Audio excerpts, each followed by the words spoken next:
सियासत के रंग बदलते देर नहीं लगती, पर जब वही सियासत कानून के दलदल में फंस जाए तो तूफान आना लाजमी। पूर्वी भारत का वो शहर जिसे सिटी ऑफ जॉय कहा जाता है, यानी हमारा कलकत्ता, आज वहां से एक ऐसी खबर आई है जिसने पूरे देश के पॉलिटिकल कॉरिडोर में एक भूचाल ला दिया है। एक ऐसी नेता जिन्होंने बरसों तक बंगाल की किस्मत की डोर अपने हाथ में रखी, जो अपने बेबाक बोली और तीखे तेवरों के लिए जानी जाती हैं। आज वही ममता बनर्जी खुद कानून के घेरे में है।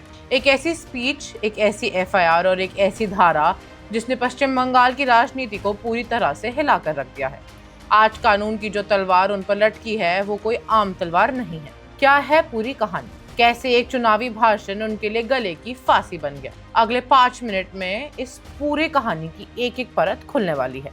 बने रहिए हमारे साथ। कहानी शुरू होती है मार्च 2026 के उस दौरे से, जब पश्चिम बंगाल की असेंबली इलेक्शंस के लिए पूरा स्टेट चुनावी रंग में रंगा हुआ था। कलकत्ता में धरना मंच पर तृणमूल कांग्रेस की चेयरपर्सन ममता बनर्जी बैठी थी। चुनाव का माहौल गर्म था और भाषणबाजी अपने चरम पर थी।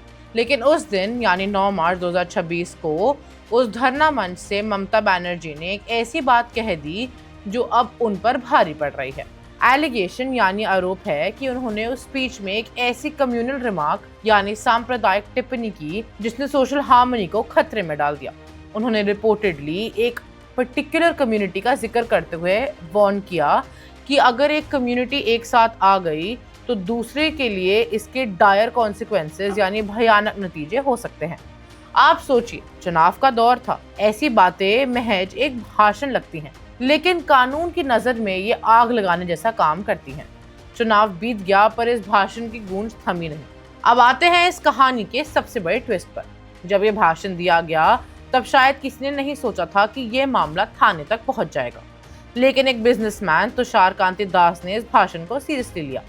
उन्हें लगा कि ये बयान देश और राज्य के डेमोक्रेटिक स्ट्रक्चर के खिलाफ है, भाईचारे के खिलाफ है, और उन्होंने ठान ली कि वो इस पर एक्शन लेंगे। उन्होंने कलकत्ता के पुलिस स्टेशन में एक फॉर्मल कंप्लेंट दर्ज कराई। कलकत्ता पुलिस ने भी इस मामले को हल्के में नहीं लिया। पुलिस सोर्सेस का कहना है कि उन्होंने उस स्पीच के वीडियो क्लिपिंग्स को थॉरली चेक किया, स्कैन किया और हर एक शब्द को परखा। और जैसे ही पुलिस को लगा कि इस स्पीच में कानून का उल्लंघन हुआ है, उन्होंने ऑफिशियली एक फर्स्ट इंफॉर्मेशन रिपोर्ट यानी एफआईआर दर्ज कर ली। अब यहाँ पर बात सिर्फ एक आम एफआईआर की नहीं है, बात है उन धाराओं की जो इसमें लगाई गई हैं। और ये धाराएं इतनी स्ट्रिक्ट है कि ममता बनर्जी की मुश्किलें कई गुना बढ़ सकती हैं। कानूनी बात को आसान भाषा में समझते हैं।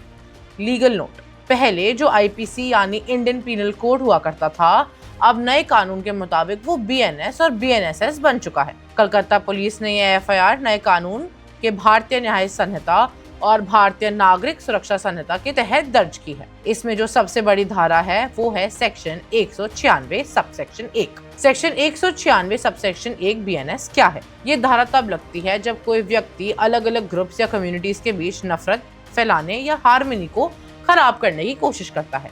सबसे बड़ा खतरा सेक्शन 196 सबसेक्शन 1 एक कॉग्निजेबल और नॉन बेलेबल ऑफेंस है।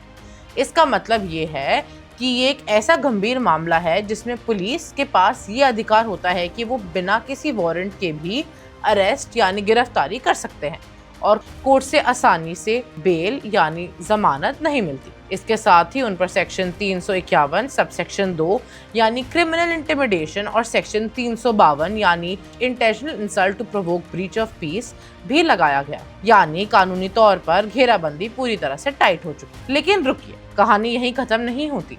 अगर आपको लग रहा है कि ये उनका पहला मामला है तो आप गलत है। ममता बनर्जी के लिए ये रिपीटेड ट्रबल है। ये उनके खिलाफ दर्ज हुई दूसरी बड़ी एफआईआर है। इससे पहले उनके खिलाफ एक और एफआईआर दर्ज हो चुकी है जो इंडो बांग्लादेश रिलेशंस यानी भारत और बांग्लादेश के रिश्तों पर दिए गए उनके बयान को लेकर थी। और मई के महीने में Siliguri cyber crime police station में भी उन पर रिलीजियस सेंटिमेंट्स को हर्ट करने के केस दर्ज हुए थे।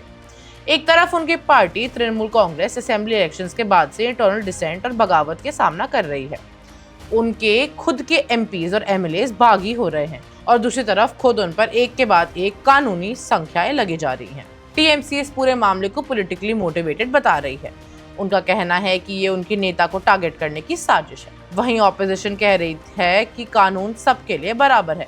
लेकिन सच क्या है, ये तो अब पुलिस इन्वेस्टिगेशन के बाद ही साफ होगा। तो कहानी अब उस मोड़ पर आ खड़ी हुई है जहां से रास्ता बेहद मुश्किल है।